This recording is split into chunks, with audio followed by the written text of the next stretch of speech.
Pourquoi et comment je suis devenu végétarien?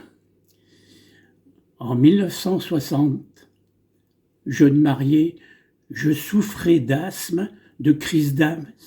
J'en avais 3 par semaine, au point que mon médecin m'avait fait une ordonnance renouvelable et ne voulait plus me voir. Pourtant, il m'a été d'un conseil précieux. Il m'avait indiqué que je devais changer de région ou alors changer de régime. C'est comme ça que je suis devenu végétarien. Puis, après mon séjour en Inde en 1970, j'ai pris conscience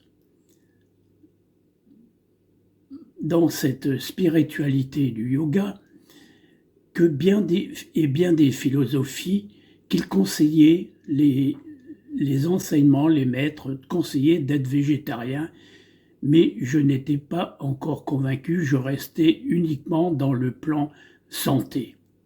Puis, je fus embauché dans la société Kabi qui était spécialisée en charcuterie.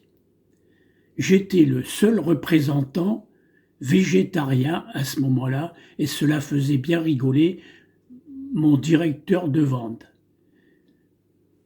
Mais comme j'étais dans les premiers en vente, il ne disait rien, il se contentait de plaisanter. C'est alors que, avant d'être embauché définitivement, on nous fait visiter l'usine.